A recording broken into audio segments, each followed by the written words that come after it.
Today what we are going to study is a continuation of enthalpy changes or energy changes in A2 syllabus, and this topic is called entropy and Gibbs free energy.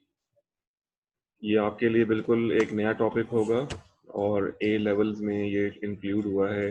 Cambridge international A2 के अंदर उन्होंने include किया था from 2016 onward syllabus में। Other boards have this topic quite earlier, उनके अंदर पहले से था। तो ये एंट्रोपी और गिब्स फ्री एनर्जी जो है ये क्या चीज़ है, इसको हमें स्टडी करना है। और इस कॉन्सेप्ट के साथ जो है क्वेश्चन आता है तकरीबन 10 मार्क्स का, 7 to 10 मार्क्स के क्वेश्चन जो है वो आते हैं।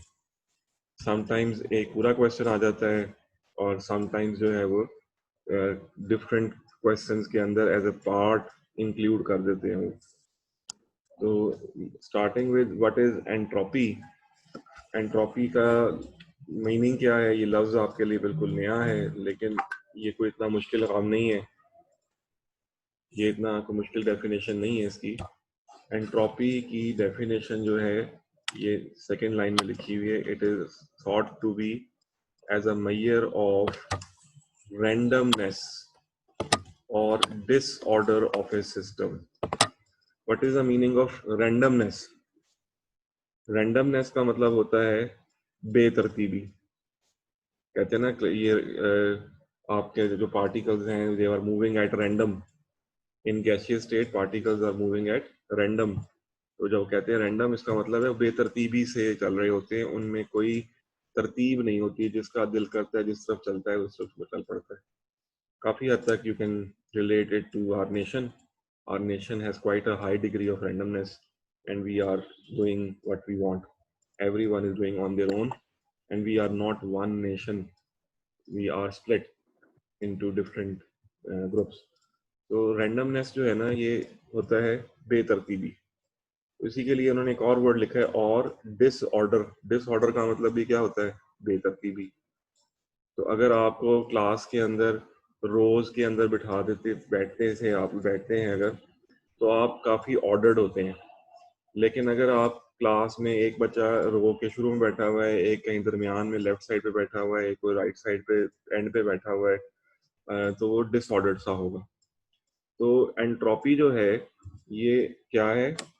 Entropy is the measure of randomness और डिग्री ऑफ डिसऑर्डर।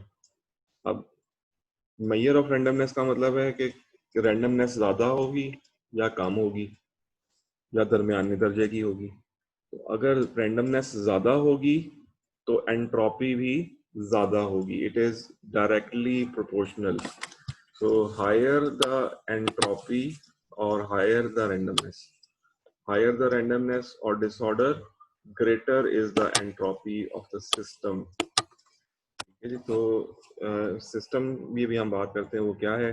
सिस्टम में वो पार्टिकल्स हैं, वो सब्सटेंस है जिसको आप स्टडी कर रहे हैं। फॉर एग्जांपल अगर आप देखें तो कुछ सब्सटेंसेस हैं जो सॉलिड हैं। फॉर एग्जांपल कोई एक मेटल ले लें और उस मेटल को, जैसे कि गोल्ड है, तो जब गोल्ड के मेटल को आप देखते हैं तो उसके अंदर particles are arranged in rows and they are tightly packed.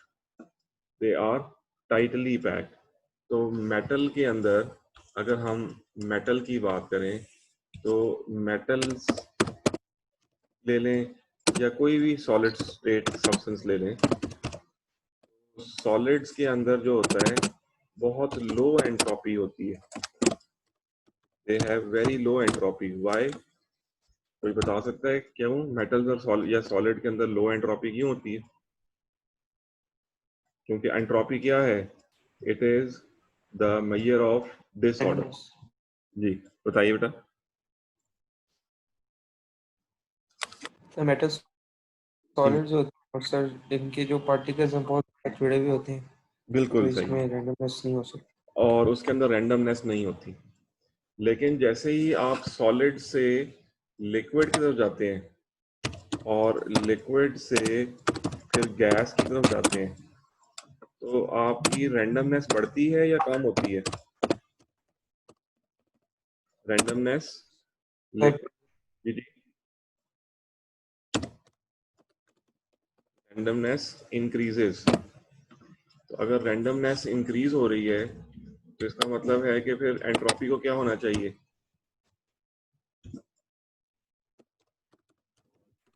Increase. Ji, increase होना चाहिए। तो इस लिहाज से डेफिनेशन से हमें ये पता लग गया कि कोई भी सब्सटेंस अगर सॉलिड है तो उसकी एंट्रोपी सबसे कम है, क्योंकि उसमें डिसऑर्डर या रैंडमनेस कम है। लेकिन जैसे जैसे आप सॉलिड को हीट करते हैं, पार्टिकल्स जो हैं वो they start to move away from each other, they overcome attractive forces, they lose their mean positions. तो फिर वो लिक्विड की तरफ जाते हैं, और फिर लिक्विड से इसी तरह जब आप हीट करते हुए गैस की तरफ जाते हैं, so going from solid to liquid and from liquid to gas, what you are doing is you are making the system disordered, you are making the substance disordered। तो जितना वो सब्सटेंस डिसऑर्डर होगा उतना ज्यादा उसकी एंट्रोपी भी बढ़ती जाएगी। तो इस तरह हमें ये यकीन हो गया डेफिनेशन से कि सॉलिड्स की एंट्रोपी सबसे कम होती है, लिक्विड की एंट्रोपी ज्यादा होती है, और गैसेस की एंट्रोपी और भी ज्यादा होती है। ठीक है जी।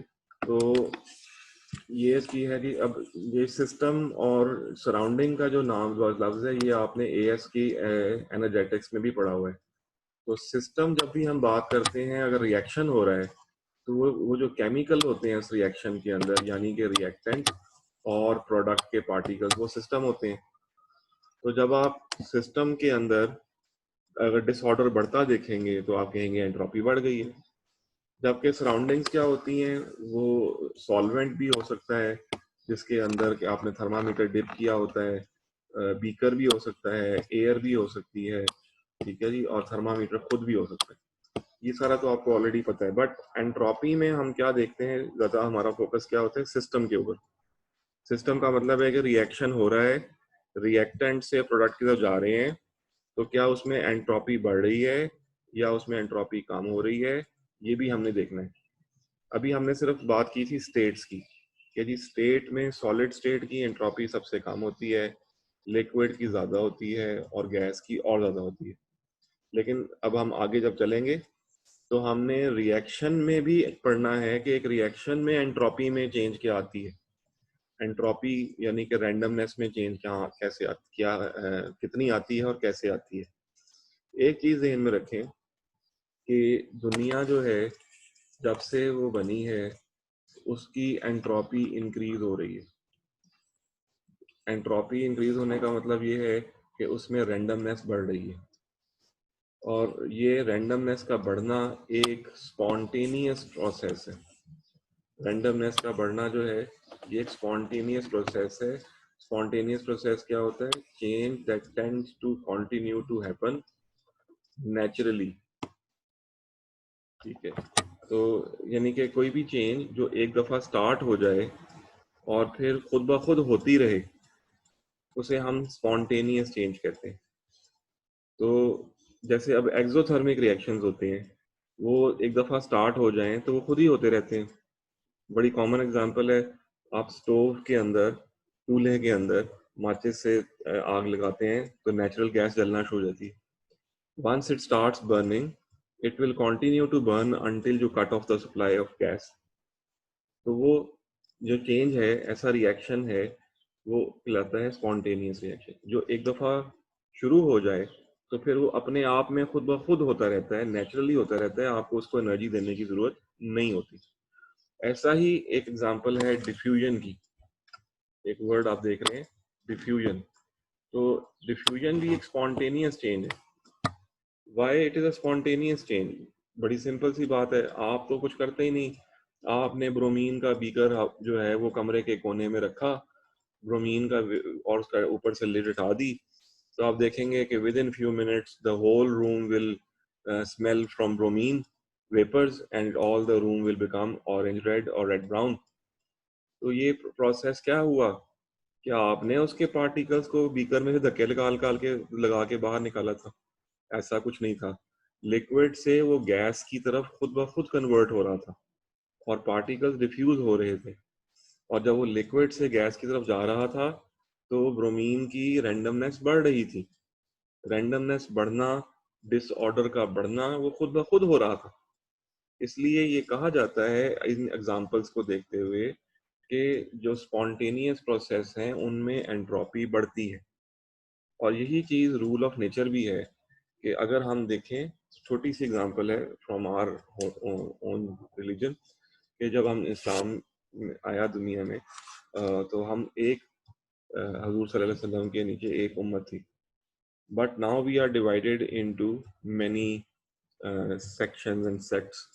तो उसके अंदर मैं बहस नहीं करूंगा, but we are divided into this. इसी तरह हर कोई किसी भी मुल्क में आप जाएंगे तो वहाँ किसी इलाके में कोई ज़बान बोली जाती है, किसी में कहीं बोली जाती है। तो लोग जो हैं वो ग्रुप्स में अपनी ट्रेडिशंस के हिसाब से, अपनी लैंग्वेजेस के हिसाब से वो डिवाइडेड हो जाते हैं। But we all started from one human being, जिसको हम आपको बताया आदम से हम शुरू हुए। So we have divided into groups and then subgroups and castes and sects. तो इस तरह सेक्ट्स वगैरह में डिवाइड होते चले गए। तो एंड इस तरह हमारी क्या होती है कि रैंडमनेस बढ़ती गई, लोग फैलते गए दुनिया के अंदर और रैंडमनेस बढ़ती गई। तो ये रैंडमनेस का बढ़ना एक स्पॉन्टेनियस प्रोसेस है और ये बढ़ता जाना है। उर्दू में अगर वी ट्रांसलेट एंट्रोपी, तो एक सिंपल सा वर्ड है जिसको हम काफ़ी मीडिया में सुनते हैं कि जी इंतशार फैलाया हुआ है। इंतशार फैलने का मतलब है डिसऑर्डर बढ़ना, रैंडमनेस बढ़ना। लोगों में जो है ना रैंडमनेस बढ़ाना कहते हैं इंतशार फैल गया। तो इंतशार फैलाना जो है can be taken as increase in entropy. तो एंट्रोपी का जो बढ़ना है वो एक स्पॉन्टेनियस प्रोसेस है, ये खुद ब खुद होता है।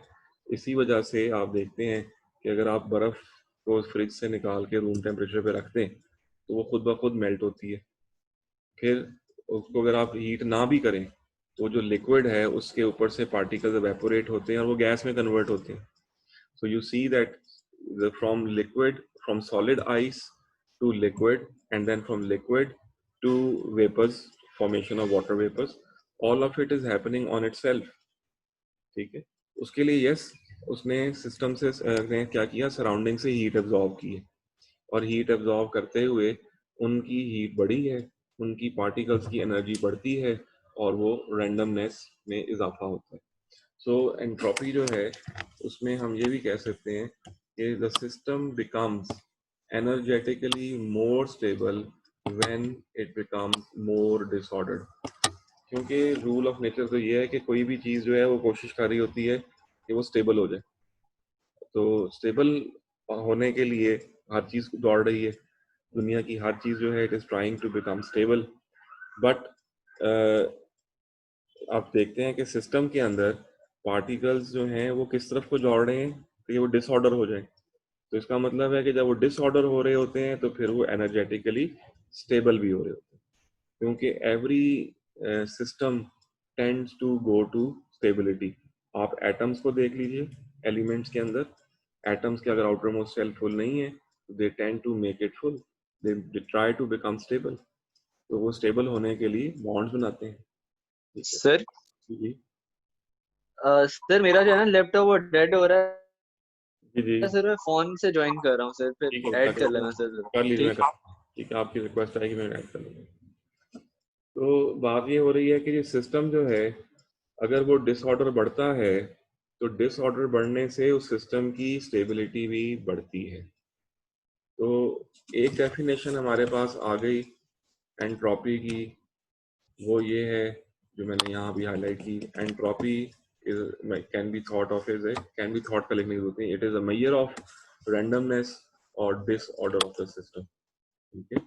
और फिर उसके बाद रिलेशनशिप क्या है, हायर द रैंडमनेस और disorder greater the entropy of the system, the reactants and the products और एनी अदर सब्सटेंस।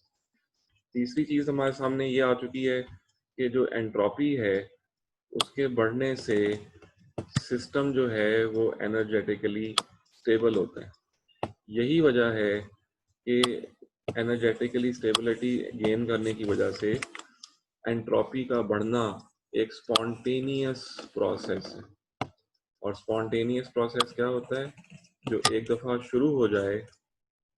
जो एक दफ़ा शुरू हो जाए तो वो अपने आप जारी रहता है। तो एंट्रोपी का बढ़ना एक स्पॉन्टेनियस प्रोसेस है, क्योंकि इस तरह होने से एनर्जेटिकली सब्सटेंस जो है वो या सिस्टम जो है वो स्टेबिलिटी की तरफ जाता है।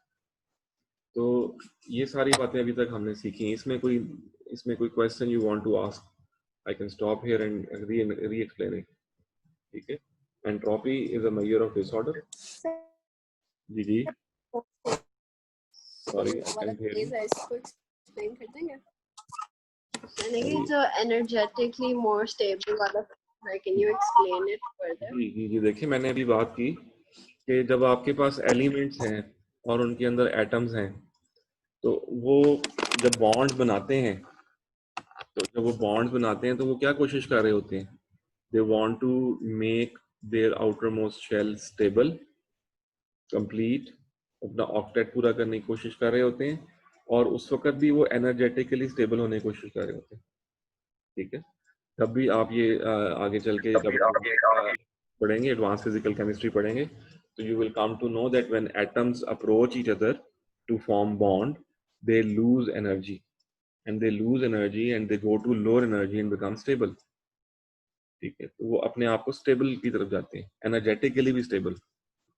एटम्स अकेला जो है, जब तक अगर उसका इसका डिसऑर्डरनेस से किससे ताल्लुक हुआ? ये बता रहा हूँ ना बेटा, अगर आपको ये समझ आ रहा है कि एटम बॉन्ड बनाते हुए अपने आप को स्टेबल करते हैं, ठीक है, आपने सिर्फ क्या करना है, एटम्स को पास रखना है और उन्हें बॉन्ड बनाते हुए अपने आप को स्टेबल करना है। अब हम बात कर रहे हैं जी इसको एंट्रोपी के साथ। तो हमने ये देखा है कि जो एंट्रोपी का बढ़ना है वो भी एक स्पॉन्टेनियस प्रोसेस है, खुद ब खुद हो रहा है। जैसे एटम्स को जब आपने पास रखा तो उन्होंने खुद ब खुद बॉन्ड बनाया, क्योंकि उनकी अर्ज थी कि वो स्टेबल हो जाए। वैसे ही दुनिया के अंदर ये चीज देखी जा रही है कि डिसऑर्डर बढ़ रहा है, और डिसऑर्डर बढ़ रहा है, उसकी एंट्रोपी बढ़ रही है, हर चीज के अंदर, दुनिया के अंदर बढ़ रही है। हो सकता है एंट्रोपी इतनी बढ़ जाए एक वक्त में आके कि जो है ना वो आपकी स्टेबिलिटी उससे और बढ़ती चली जाए। तो सिस्टम जब डिस्पर्स करता है एनर्जी को, डिसऑर्डर बढ़ता है, तो वो भी चूंकि स्पॉन्टेनियस प्रोसेस है, इसलिए वो एनर्जेटिकली स्टेबल होता जा रहा है। तो एनर्जेटिकली स्टेबिलिटी अटेन करने के चक्कर में सिस्टम डिसऑर्डर होता है, क्योंकि ये खुद ब खुद होता है। इसका मतलब है कि खुद ब खुद होना इस बात की गारंटी दे रहा है आपको कि ये एक स्पॉन्टेनियस भी प्रोसेस है और ये स्टेबिलिटी की तरफ भी जा रहा है। अगर ये खुद ब खुद ना हो रहा होता, अगर जैसे एटम बॉन्ड खुद ब खुद बनाते हैं, वैसे ही ये भी ऑटोमेटिकली जो है डिसऑर्डर बढ़ता है, स्पॉन्टेनियसली बढ़ता है। इसका मतलब है कि उसकी भी स्टेबिलिटी बढ़ती है। ठीक है, तो हम इसको इस तरह से लिंक करें कि डिसऑर्डर बढ़ना एक स्पॉन्टेनियस प्रोसेस है, और ऐसे ही स्टेबिलिटी का बढ़ना भी उसके साथ लिंक है। जैसे एटम्स का बॉन्ड बनाना और उसको स्टेबल की तरफ ले जाना भी एक ऑटोमेटिक प्रोसेस है, एक स्पॉन्टेनियस प्रोसेस है। तो जब भी एंट्रोपी या डिसऑर्डर बढ़ता है, system tends to gain stability. ठीक है, गेन स्टेबिलिटी, स्टेबल होने की कोशिश करता है।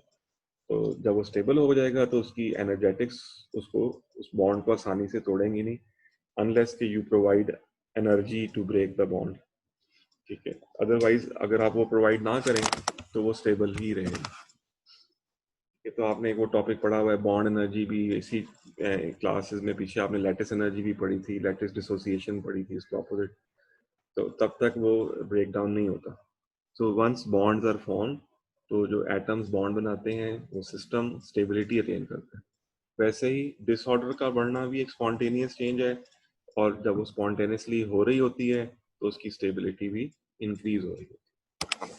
तो ये we have just learned about the entropy and its definition. अब हमने भी बात की कि entropy can be related to spontaneity. तो डिफ्यूजन की एग्जांपल मैंने अभी आपको बताया कि डिफ्यूजन जो है ये एक स्पॉन्टेनियस प्रोसेस है। पार्टिकल्स मूव करते हैं from area of high concentration to an area of low concentration.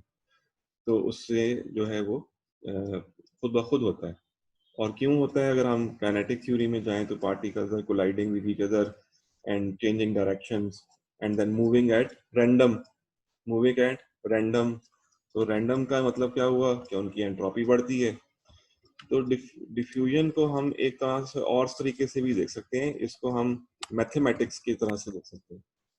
We can, अगर आप मैथ्स पढ़ते हो तो शायद आपने प्रोबेबिलिटी, परम्यूटेशन का वर्ड जो है वो चांस का वर्ड आपने सुना होगा, laws of chance and probability. तो ये इस तरह से क्वेश्चन कभी नहीं आया पेपर में, लेकिन आपको इसका भी, इसमें भी समझा देता हूँ आपको इसका मतलब क्या होता है। तो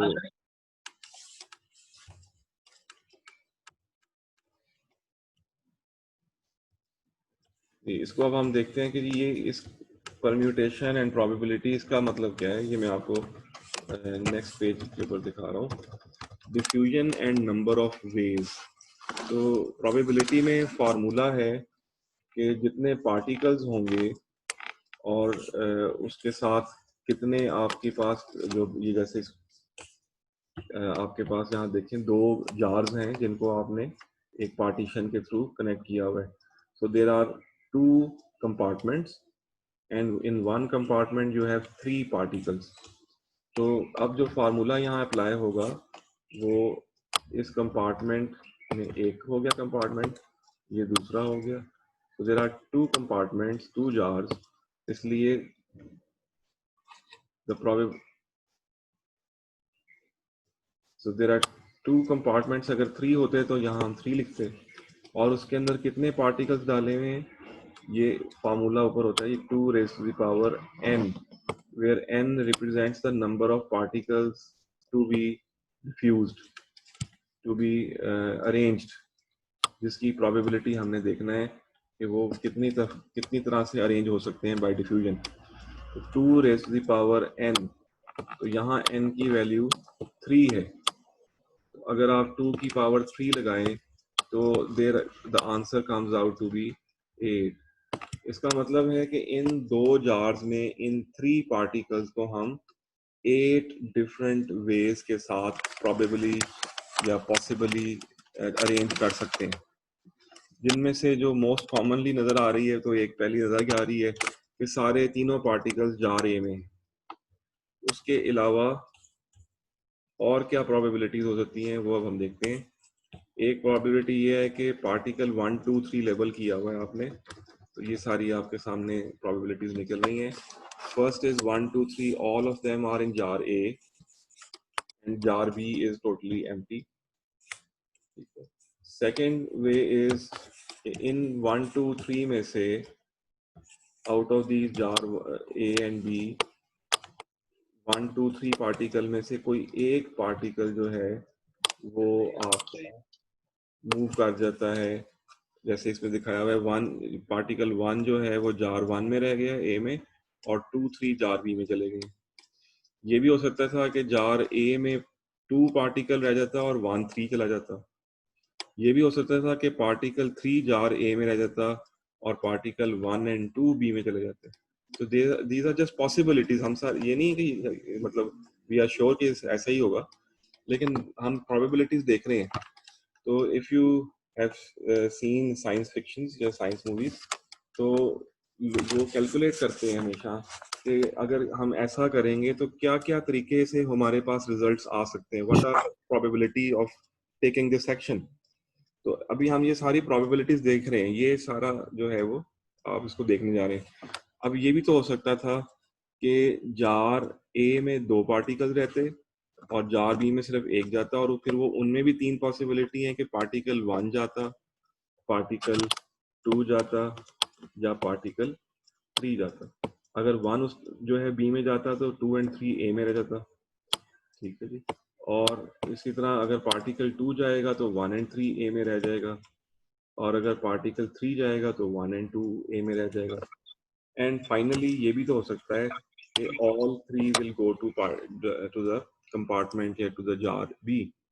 तो देखिए टोटल कितनी अरेंजमेंट्स जो हैं वो पॉसिबल हैं। देयर आर 8 अरेंजमेंट्स पॉसिबल, और ये सारी अरेंजमेंट्स क्यों हुई हैं? क्योंकि डिफ्यूजन हो रही थी, और डिफ्यूजन होने से ये आप थोड़ा सा ऊपर वाला फिर से समझा देंगे? वो मेरा ना लैपटॉप इशू कर रहा था, आवाज नहीं आ रही थी उसमें।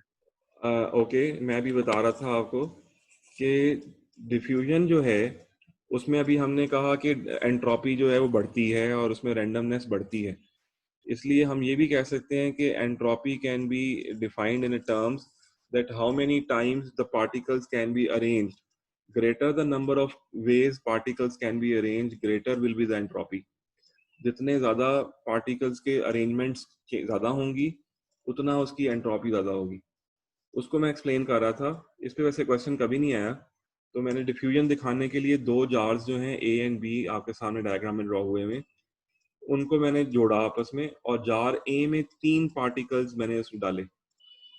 तो 3 पार्टिकल्स जो हैं अब उनको हम कितनी तरह से अरेंज कर सकते हैं, तो मैथ्स कहता है कि फार्मूला है 2 raised to the power n where n is the number of particles and 2 is the number of jars in which we can have the probability.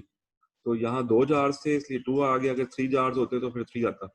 2 raised to the power n, n is the number of particles, तो 2 raised to the power 3 निकालें तो there are 8 ways without drawing anything we come to the conclusion कि हम 8 तरीकों से इनको arrange कर सकते हैं and it is a big number. So इसका मतलब ये हुआ कि डिफ्यूजन से एंट्रोपी बढ़ेगी क्योंकि number of ways in which particles can be arranged increase करेगा। तो ये आपको यहाँ लिखा भी नजर आ रहा होगा, number of ways of arranging the molecules. So greater the number of veg greater is the entropy. ये एंट्रोपी को देखने का एक और तरीका है और ये डिफ्यूजन से लिंक करता है। तो अब आपके सामने 8 डायग्राम्स हैं, एक में देखें 1 2 3 सारा जार ए में है, दूसरे में आप देख रहे हैं उसके नीचे 1 जो है ए में है, 2 3 बी में है। फिर प्रोबेबिलिटी ये भी तो है कि 2 ए में रह जाता और 1 3 बी में चला जाता, या 3 ए में रह जाता और 1 and 2 ए बी में चला जाता। फिर ये भी प्रोबेबिलिटी है कि तीनों ही जार बी में चले जाते। ये भी प्रोबेबिलिटी है कि जार ए में 2 रहते और कोई एक पार्टिकल जार बी में जाता, जैसे कि पार्टिकल 1 गया है और 2 and 3 रह गया है, या 2 गया है तो 3 and 1 रह गया है, अगर 3 गया है तो 1 and 2 रह गया है। So there are now 8 ways which we have drawn. So इसका मतलब ये हुआ कि पार्टिकल 1 2 3 जब जार ए से जार बी में डिफ्यूज हो रहे थे तो उसकी number of ways in which we can arrange these particles was 8, which is quite a big number. So इसका मतलब है कि इसमें डिसऑर्डर ज्यादा है। अब डिसऑर्डर बढ़ रहा है, रैंडमनेस बढ़ रही है क्योंकि डिफ्यूजन होने से नंबर ऑफ वेज बढ़ रही है। अगर हम लिड बंद कर दें ए और बी में, डिफ्यूजन ना होने दें, तो फिर रैंडमनेस भी नहीं बढ़ेगी क्योंकि नंबर ऑफ वेज एक ही रह जाएगी। All of them will be in jar A, there will be no other way to arrange. तो डिफ्यूजन से आप नंबर ऑफ पार्टिकल्स की जो number of ways of arrangement है वो ज्यादा होती हैं, और डिफ्यूजन एक खुद ब खुद होने वाला प्रोसेस है और उससे स्टेबिलिटी ऑफ सिस्टम जो है बढ़ती है, इसलिए उसकी एंट्रोपी भी बढ़ती है। तो अभी मैं जो है मेरे पास नोटिस आया, so I am stopping this right now. I will be sending you a new invite and in a couple of minutes, and we will move on from entropy to in other further aspects of entropy.